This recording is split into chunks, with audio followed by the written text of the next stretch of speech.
Hello everyone, स्वागत है आप सभी का मेरे चैनल में।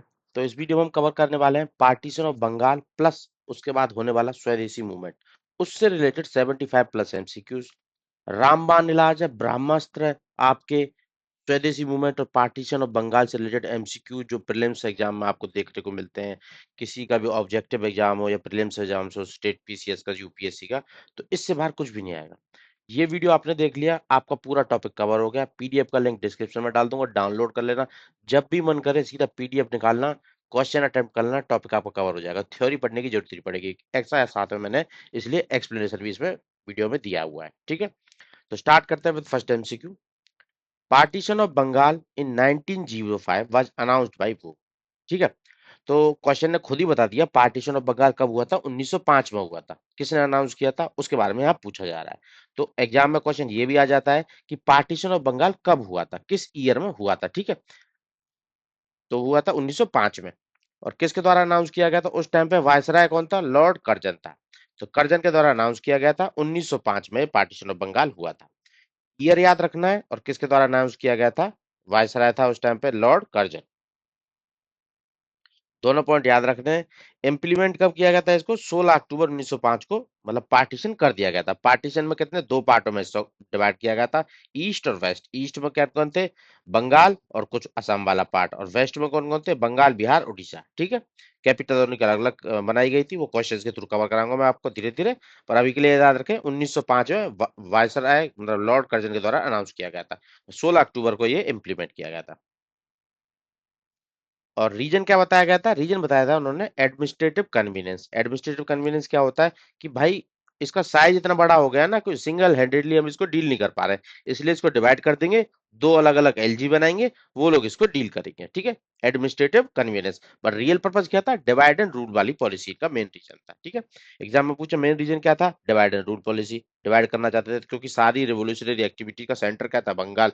उनको ही डिवाइड करना चाहते थे। ठीक है, एक पहले धर्म के बेस पे, फिर उसके बाद वेस्टर्न बंगाल में हिंदी और बंगाली लैंग्वेज के बीच में डिवीजन। ठीक है, तो ये इनका मेन पर्पस था। उन्होंने क्या बताया था? एडमिनिस्ट्रेटिव कन्वीनियंस, ब्रिटिशर्स के द्वारा।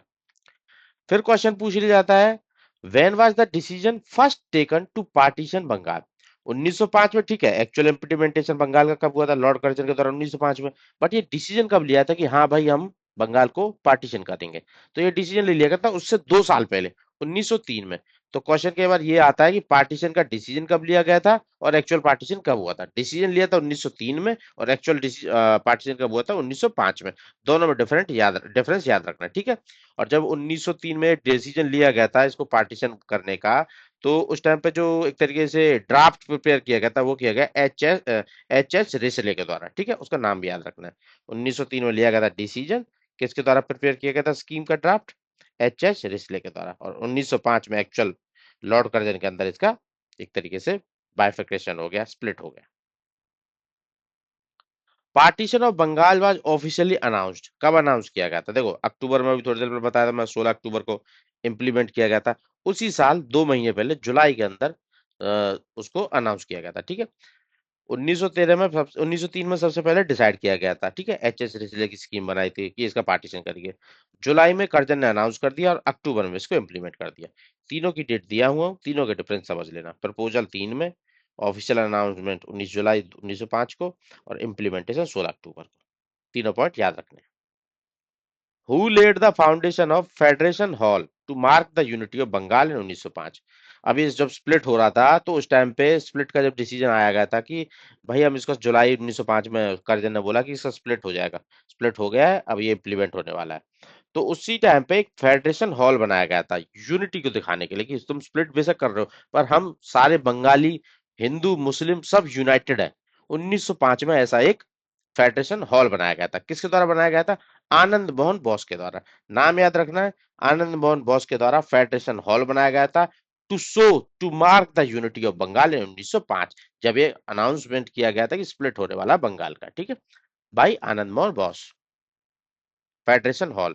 एक और हॉल की बात करेंगे हम थोड़ी देर बाद, पर आप लोगों को ध्यान रखना है आनंद मोहन बोस के द्वारा यूनिटी को दिखाने के लिए बंगाल की ये फेडरेशन हॉल एक तरीके से फाउंडेशन रखी गई थी। ठीक है, एक हॉल बाद में भी आएगा, वो अलग इवेंट से रिलेटेड है, उसके बारे में भी आप लोगों को बताऊंगा मैं। हाउ वाज 16 अक्टूबर 1905, जब एक्चुअल एक्चुअल वो इम्प्लीमेंटेशन हुआ था कि स्प्लिट हो गया था बंगाल का। तो उन बंगाल का जब स्प्लिट हुआ था 16 अक्टूबर 1905 को, तो उस डे को किस डे के रूप में मनाया गया था? उस डे को मनाया गया था एक तरीके से नेशनल मॉर्निंग डे। ठीक है, नेशनल मॉर्न डे। मॉर्न मतलब एक तरीके से जैसे जैसे किसी की डेथ हो जाती है तो एक तरीके से वो डे बनाया जाता है ना, तो उसी तरीके से इस डे को सेलिब्रेट किया गया था। सेलिब्रेट नहीं मतलब ऑब्जर्व किया गया था। डे ऑफ मॉर्निंग विद हड़ताल रक्षाबंधन, रक्षाबंधन भी सेलिब्रेट किया गया था इस टाइम पे। ठीक है, रक्षाबंधन किसने बोला था? ये क्या बोलते हैं, रविन्द्रनाथ टैगोर के द्वारा बोला गया था। ठीक है, रक्षाबंधन सेलिब्रेट करने का हिंदू और मुस्लिम लोगों ने एक दूसरे को राखी बांधी थी। तो डे ऑफ मॉर्निंग विद हड़ताल रक्षाबंधन, ये डे एक तरीके से ऑब्जर्व किया था 16 अक्टूबर का। ठीक है, और नेशनल मॉर्निंग डे भी इसको बोलते हैं। During the anti partition movement of Bengal, Rakshabandhan ceremony जो हुई थी जिस दिन एक्चुअल इम्प्लीमेंटेशन हुआ था इस पार्टीशन का 1905 में 16 अक्टूबर को, तो हिंदू और मुस्लिम लोगों के बीच में यूनिटी दिखाने के लिए, ऑब्जर्व करने के लिए रक्षाबंधन प्रपोज किया था। किसके द्वारा प्रपोज किया गया था? रविंद्रनाथ टैगोर के द्वारा। क्वेश्चन पूछ लिया था एग्जाम में, किसके द्वारा प्रपोज किया गया था ये रक्षाबंधन इस स्प्लिट के टाइम पे बंगाल के 1905 में? रविंद्रनाथ टैगोर के द्वारा, हिंदू मुस्लिम यूनिटी दिखाने के लिए। और फेडरेशन हॉल किसने बनाया था यूनिटी के लिए, जो सिंबलाइज कर रहा था? आनंद बौर बोस के द्वारा। सब अपना अपना एक तरीके से इनपुट दे रहे हैं यहाँ पे। रियल पर्पस क्या था बाइफर्केशन का बंगाल का? मेन पर्पस था कि जितनी भी रेवोल्यूशनरी एक्टिविटी होती हैं वो बंगाल से ही शुरू होती हैं, तो उसी को वीक करना था। To weaken the national movement by dividing Bengalis on the communal line, ये मेन पर्पस था उनका, कर्जन का। और उनके द्वारा क्या रीजन दिया गया था, अगर क्वेश्चन पूछ लिया जाता है, ब्रिटिशर्स ने क्या ऑफिशियल रीजन दिया? उन्होंने दिया एडमिनिस्ट्रेटिव कन्वीनियंस। ठीक है, दोनों में क्वेश्चन आ सकता है। Real reason divide and rule था, और एक्चुअल जो ऑफिशियल रीजन दिया गया था वो एडमिनिस्ट्रेटिव कन्वीनियंस दिया गया था। Under the partition of Bengal 1905, eastern Bengal was grouped with which region? Eastern Bengal में किसको इंक्लूड किया गया था? असम को उसके साथ में इंक्लूड किया गया था। ठीक है, और बिहार और उड़ीसा को वेस्टर्न बंगाल में इंक्लूड किया गया था। और साथ साथ में अगर पूछ ले कैपिटल कौन कौन सी बनाई गई थी, वेस्ट बंगाल की कैपिटल कैलकाटा रख दी गई थी। और ईस्ट बंगाल जो मुस्लिम मेजोरिटी वाला था, और वेस्ट बंगाल के अंदर क्या था, हिंदूज मेजोरिटी में था। ठीक है, और ईस्ट बंगाल की कैपिटल ढाका बना दिया गया था, और वहां पे मुस्लिम मेजोरिटीज में थे। पॉपुलेशन वाइज वेस्ट बंगाल की 54 मिलियन के आसपास, और ईस्ट बंगाल की एक तरीके से 31 मिलियन के आसपास। ठीक है, उधर में हिंदू मेजोरिटी में थे वेस्ट में, और ईस्ट में मुस्लिम मेजोरिटी में थे।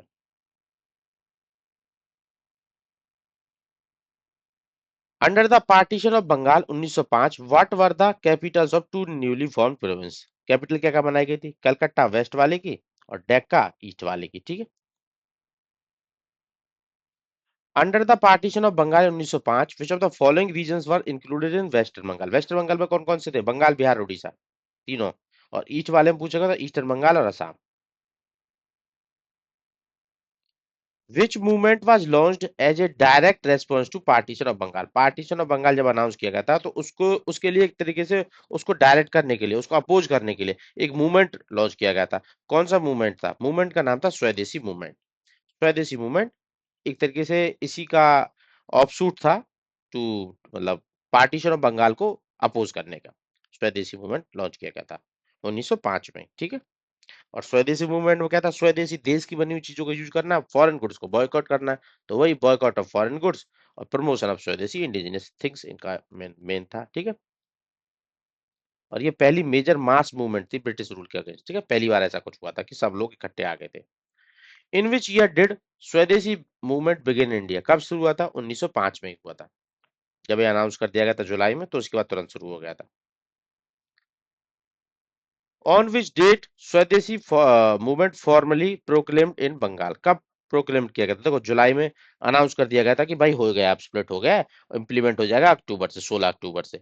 ठीक है, 16 अक्टूबर में इंप्लीमेंट हुआ था, और जुलाई में उनके द्वारा अनाउंस कर दिया था। ठीक है, तो उसी के बीच में स्वदेशी मूवमेंट स्टार्ट कर दिया गया था। स्वदेशी मूवमेंट कब स्टार्ट किया था? 7 अगस्त 1905 को शुरू कर दिया गया था। ठीक है, अक्टूबर से 2 महीने पहले, अगस्त सितंबर अक्टूबर, तो अक्टूबर से 2 महीने पहले अगस्त में ये स्वदेशी मूवमेंट स्टार्ट कर दिया गया था, और जुलाई में इसको अनाउंस किया गया था स्प्लिट को।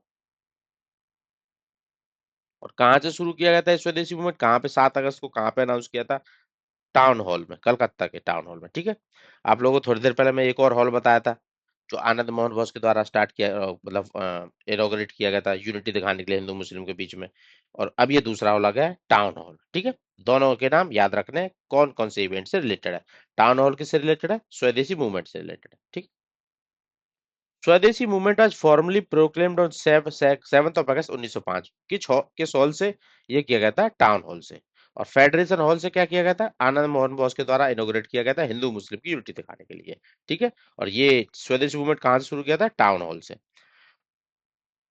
स्वदेशी मूवमेंट के टाइम पे जो टाउन हॉल से स्टार्ट किया गया था, तो वहां के किस लीडर की लीडरशिप में इसको एक तरीके से स्वदेशी मूवमेंट को प्रोक्लेम किया गया था।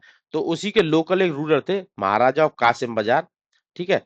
कासिम बाजार के महाराजा थे, नाम था उनका मनिंद्रा चंद्रा नंदी, ठीक है। इनके द्वारा इसको इनकी प्रेसिडेंसी में टाउन हॉल के अंदर डिक्लेयर किया गया था स्वदेशी मूवमेंट को, Manindra Chandra Nandi, Maharaja of Kasim Bazar. Main principal क्या थे स्वदेशी मूवमेंट के, मतलब किस रास्ते पे चले थे, इंडिजिनियस गुड का प्रमोट करना और फॉरेन गुड का बॉयकॉट करना, मेन प्रिंसिपल थे इनके।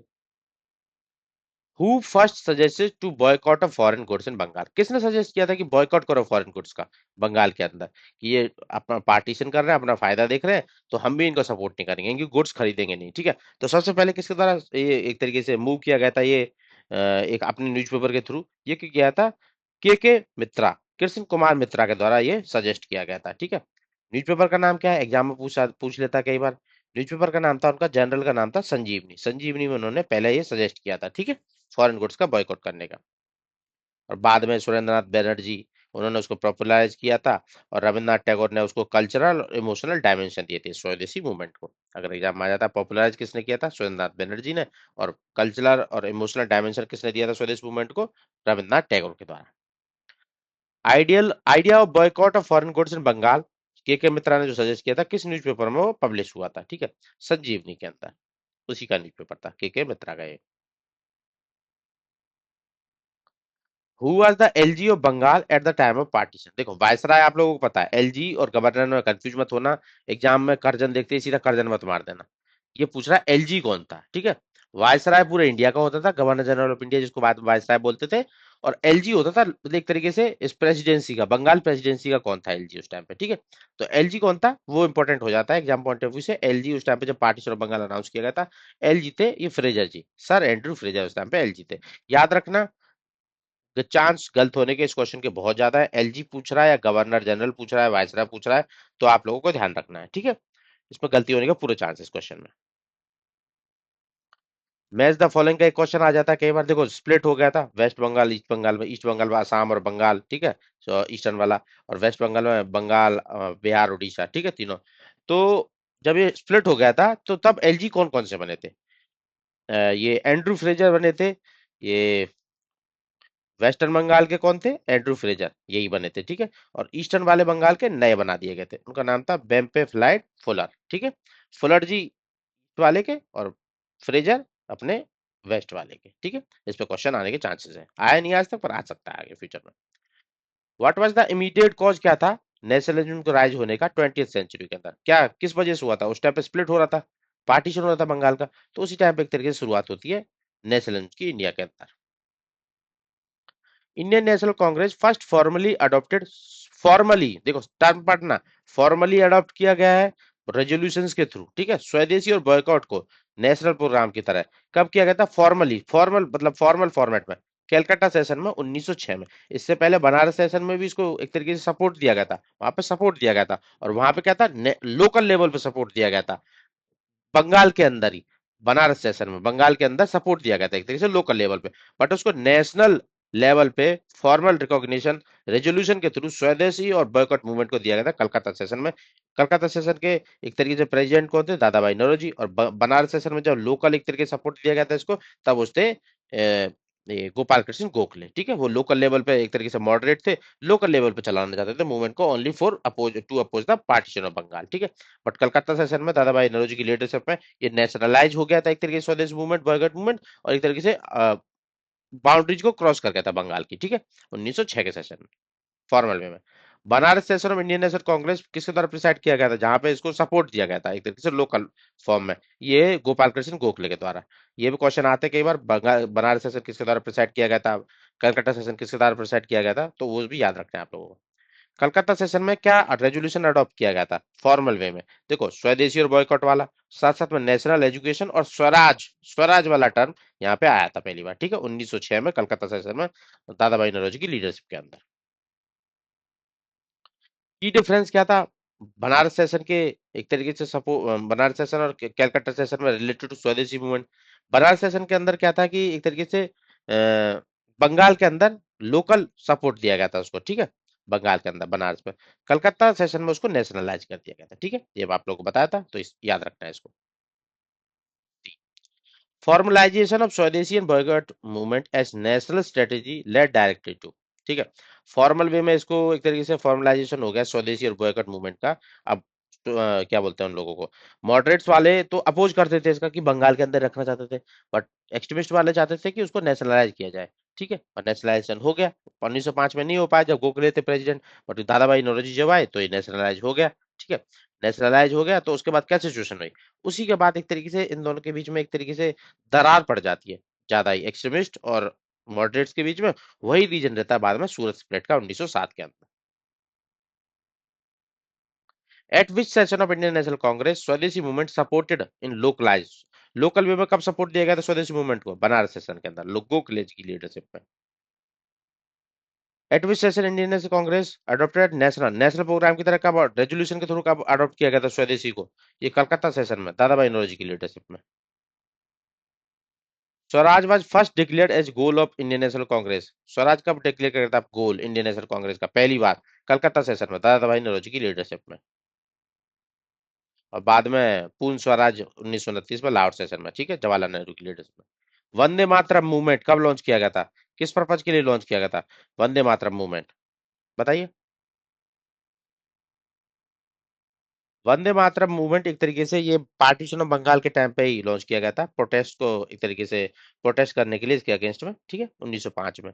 और वंदे मातरम एक तरीके से लिया कहाँ से गया है, वंदे मातरम लिया गया है, जो स्लोगन है ये आनंद मठ लिखी गई थी ना बंकिम चंद्र चटर्जी के द्वारा, चट्टोपाध्याय के द्वारा, तो वहां से ये लिया गया है, ठीक है, वंदे मातरम। एक तरीके से पार्टीशन ऑफ बंगाल को अपोज करने के लिए, प्रोटेस्ट करने के लिए ये वाला स्लोगन वहां से लिया था। स्लोगन वंदे मातरम स्वदेशी और एंटी पार्टीशन मूवमेंट के टाइम पे जो यूज किया गया था, कहाँ से लिया गया है? बंकिम चंद्र चटर्जी जी की आनंद मठ से लिया गया है, ठीक है, चट्टोपाध्याय जी की आनंद मठ से लिया गया है। डेल्टाइक रीजन में, आंध्रा वाले रीजन में स्वदेशी मूवमेंट को क्या बोलते थे, किस नाम से पॉपुलर हुआ था आंध्र प्रदेश वाले डेल्टाइक रीजन में? तो वहां पे वंदे मातरम मूवमेंट के नाम से इसको जानते थे। ये क्वेश्चन बार बार आया हुआ है, नोट डाउन कर लेना। वंदे मातरम मूवमेंट के जैसे वंदे मातरम यहाँ पे यूज किया था ना इसके लिए, इस मूवमेंट में, तो डेल्टाइक रीजन आंध्र प्रदेश के अंदर इसको वंदे मातरम मूवमेंट के नाम से ही जानते थे। Vande Mataram was sung for the first time at which session of Indian National Congress? देखो यहाँ पे गलती होने का चांस है।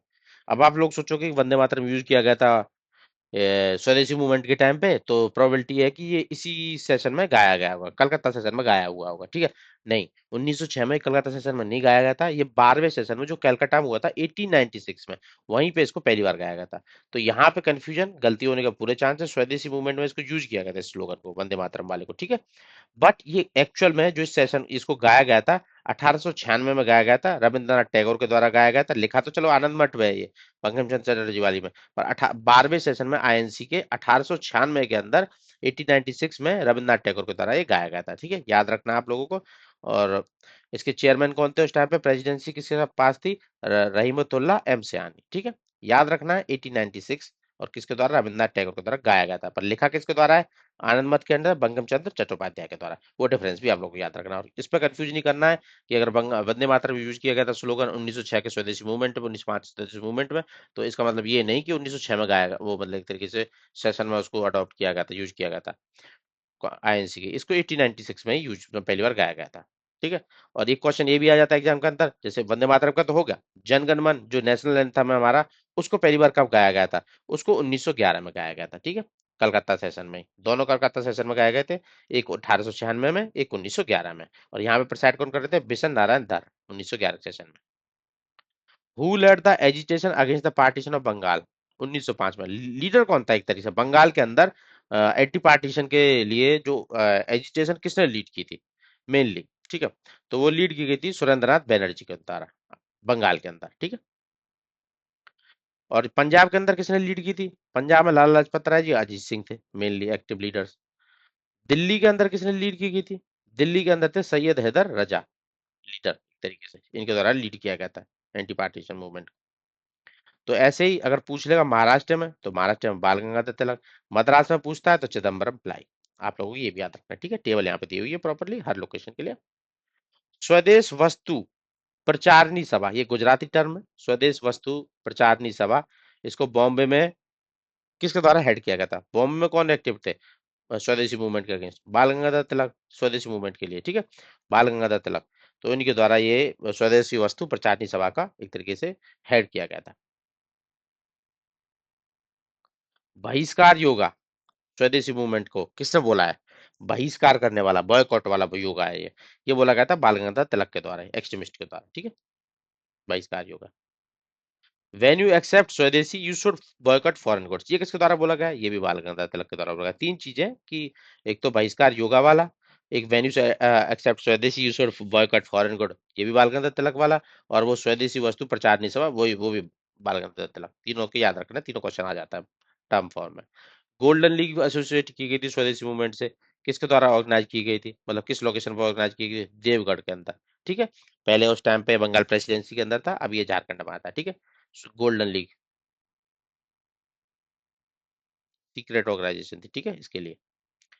स्वदेश बंधप समिति किसके द्वारा फॉर्म की गई थी? स्वदेश बंधप समिति ये की गई थी अश्विनी कुमार दत्ता के द्वारा, ठीक है? स्वदेश बंधन, स्वदेशी बंधप समिति के लिए, ठीक है? बंगाल प्रेसिडेंसी के अंदर स्वदेशी कोर्स का प्रमोट करने के लिए, वही बॉयकॉट करने के लिए फॉरेन कोर्स का, वही या एग्जाम पॉइंट ऑफ व्यू से याद रखना है किसके द्वारा फॉर्म फॉर्म की गई थी? अश्विनी कुमार दत्ता के द्वारा। अमार सोनर बंगला किसके द्वारा लिखा गया है?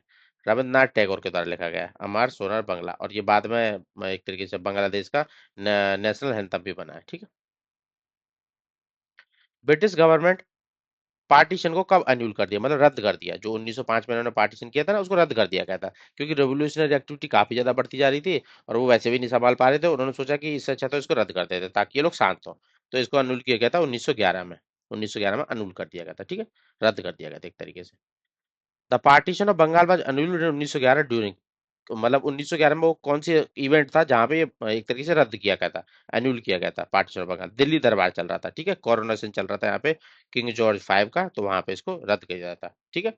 दिल्ली दरबार में क्या चल रहा था? किंग जॉर्ज फाइव के द्वारा अनाउंस किया गया था, ठीक है, अन्यूलमेंट। और उस टाइम पे वायसराय कौन थे जब पार्टीशन को अनाउंस किया गया था? तो वायसराय थे कर्जन, और जब इसको अन्यूल किया गया तो उस टाइम पे थे हर्टिंगर टू। याद रखना है डिफरेंस, इस पे क्वेश्चन आ जाता है।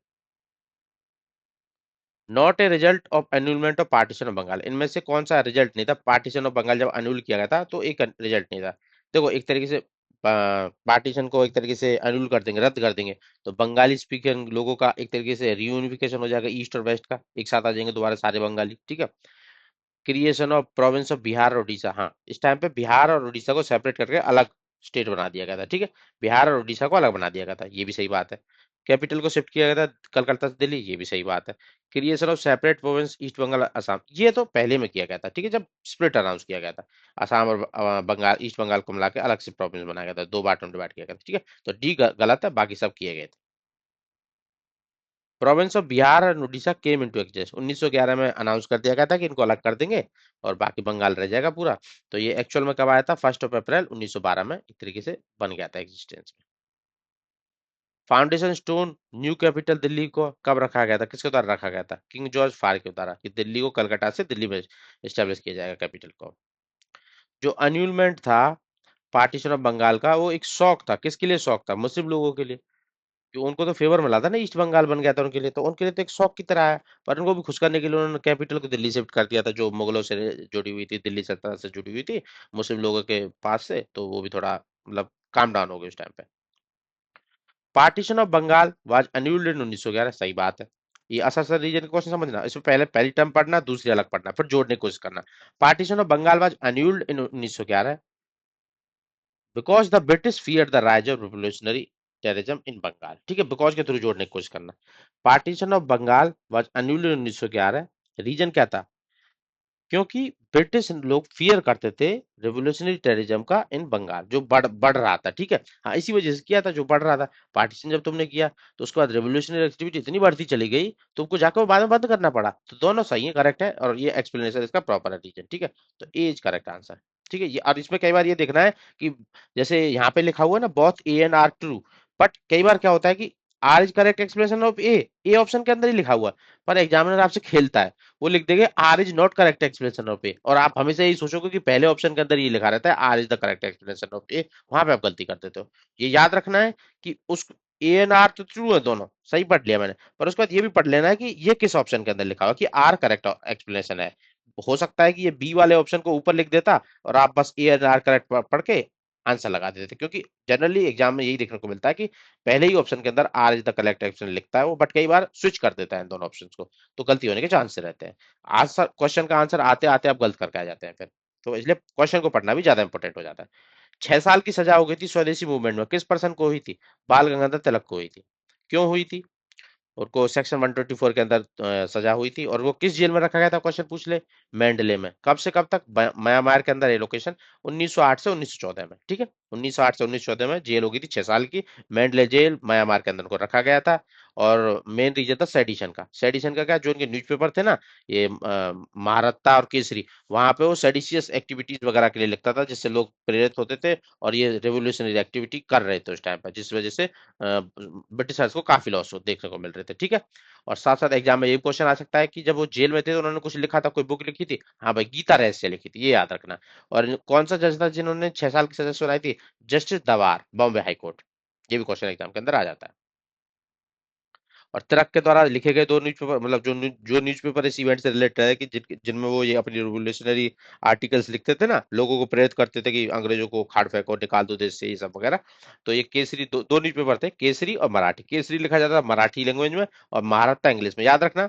महारत्ता से मराठी मत लगा देना, महारत्ता अंग्रेजी में लिखा जाता था इनका, और केसरी मराठी में। और केसरी के पहले एडिटर कौन थे, लास्ट लेक्चर में कराया था आप लोगों को, गणेश अगरकर जी, ठीक है। वो भी आपको याद रखना है। कॉन्टेक्स्ट क्या था कि मुजफ्फरपुर में एक तरीके से इस मतलब कहाँ से उन्होंने, एक तरीके से अंग्रेजों ने ये लगाया कि भाई तुम्हारी एक्टिविटी की वजह से, तुम्हारे न्यूज़पेपर में ये सब लिखने की वजह से रिवोल्यूशनरी एक्टिविटी हो रही है।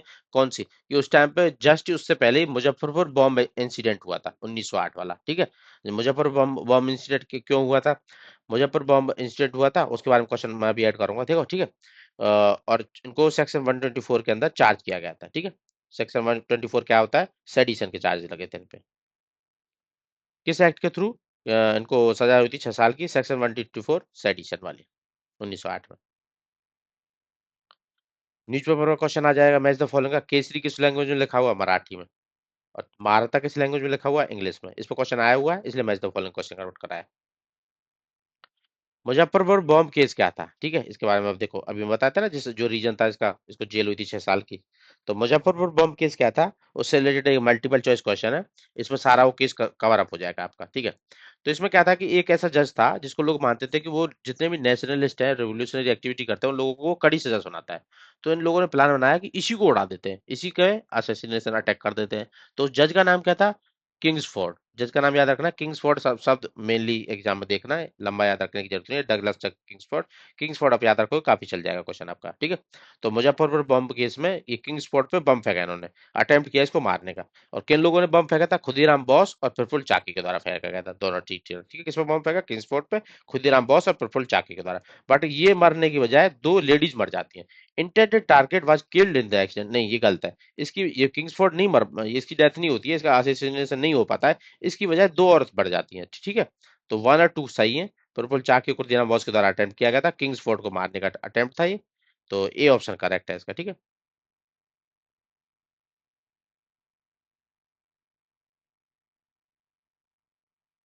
1 सेकेंड। हम्म, ये रहा। कौन सी दो औरतें रहती हैं वो? इनकेस एग्जाम के अंदर आ जाता है, ये मिसेस प्रिंगले कैनेडी और उसकी बेटी, इन दोनों की डेथ हो जाती है बॉम्ब में, ठीक है। वो किंग्सफोर्ड को कुछ नहीं होता है, ये दोनों लेडीज मर जाती है उसमें। और फिर उसके बाद क्या होता है, प्रफुल्ल चाकी तो खुद ही एक तरीके से शॉट, खुद को गोली मार लेता है, और खुदीराम बोस को पकड़ लिया जाता है, और उसको हैंग टेल डेथ वाला सजा मिलती है, ठीक है। यंगेस्ट मार्टिर रहता है उस टाइम का ये।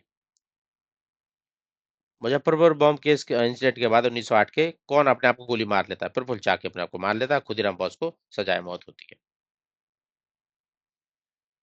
ये हमारे कंप्लीट कवर अप हो गया आपका बंगाल मूवमेंट से रिलेटेड, स्वदेशी मूवमेंट से रिलेटेड, और बाद में मैंने ये ऐड किया बंगाल जब स्प्लिट हुआ था ना, तो कहाँ पे कितनी पॉपुलेशन गई थी, हिंदू मेजोरिटी किधर थी, मुस्लिम मेजोरिटी किधर थी, और बंगाली कहाँ पे मेजोरिटी में थे, कहाँ पे माइनॉरिटी में थे, किसकी कैपिटल कौन सी बनी थी, इस पे भी क्वेश्चन आने के चांसेस रहते हैं। तो टेबल फॉर्मेट में दिया हूँ लास्ट में आप लोगों को। देखो, वेस्टर्न बंगाल में बंगाल बिहार उड़ीसा थे, वहाँ की 54 मिलियन पॉपुलेशन थी। ईस्टर्न बंगाल में एक तरीके से ईस्ट बंगाल और असम वाले थे, वहाँ पे 31 मिलियन पॉपुलेशन थी। वहाँ पे मुस्लिम मेजोरिटी में थे ईस्ट में, और वेस्ट में हिंदू मेजोरिटी में थे, ठीक है। तो एक तरीके से 42 मिलियन हिंदू, उनमें मतलब हिंदू आ गए थे और साथ में बंगाली थे, ठीक है। तो इस तरीके से यहाँ पे बंगाल वाले माइनॉरिटी में हो गए थे, और यहाँ पे हिंदूज को माइनॉरिटी में कर दिया था, मुस्लिम लोगों को ज्यादा बना दिया था ईस्ट बंगाल में। कैपिटल वाइज देखना चाहे तो ये देखो, बंगाली स्पीकर भी माइनॉरिटी हो गए यहाँ पे बंगाली वाले, क्योंकि हिंदू ज्यादा ले आए, बिहार और उड़ीसा वाले हिंदी वाले ले आए। और यहाँ पे बंगाली मेजोरिटी में थे, पर हिंदू मुस्लिम वाले मतलब हिंदू मुस्लिम मेजोरिटी में थे, ठीक है। और उसके बाद कैलकाटा कैपिटल वेस्ट वालों की और ईस्ट वालों की डेक्का, ठीक है। इस पे क्वेश्चन आ सकता है वन लाइनर फॉर्मेट में, तो सारा टेबल दिया हुआ है, रेफर कर लेना। तो आज का टॉपिक हमारा यहीं कवर होता है, इससे बाहर कुछ भी नहीं आता है। लिंक मैं डिस्क्रिप्शन में डाल दूंगा टेलीग्राम की, वहां से जाके ये पीडीएफ डाउनलोड कर लेना। जितनी बार प्रैक्टिस करना, जब भी स्वदेशी मूवमेंट और बंगाल के स्प्लिट से रिलेटेड ये 75 क्वेश्चन कर लेना, आपका टॉपिक फुल कवर हो जाएगा। आपको कोई बुक रेफर नोट्स रेफर करने की जरूरत नहीं है, बस ये कवर कर लेना। एग्जाम अप्रोच भी आपकी साथ साथ में रहेगी कि एग्जाम में ऐसा क्वेश्चन आने वाला है, और साथ साथ में आपका टॉपिक भी कवर हो जाएगा। तो आज के लिए इतना ही। नेक्स्ट लेक्चर में बने रहना, सब्सक्राइब करना चैनल को। इससे बाद के वाले लेक्चर में हम कवर करने वाले हैं जो रिवोल्यूशनरी एक्टिविटीज हुई थी ना, जब ये स्वदेशी मूवमेंट एक तरीके से, जब बाल गंगाधर तिलक को सजा हो गई थी 6 साल की, तो ये बंद हो गया था, एक तरीके से ढीला पड़ गया था, ठीक है। उसके बाद कोई लीडर नहीं रहा मेजर, तो बंद हो गया ये मूवमेंट। तो उसके बाद रेवोल्यूशनरी एक्टिविटी कैसे कैसे कैरी आउट की गई, तो उससे रिलेटेड एमसीक्यू एग्जाम में आपको देखने को बहुत ज्यादा मिलता है। तो वही टॉपिक नेक्स्ट हमारा रहेगा, रेवोल्यूशनरी एक्टिविटीज से रिलेटेड। तो सब्सक्राइब करना चैनल को, and thank you all for the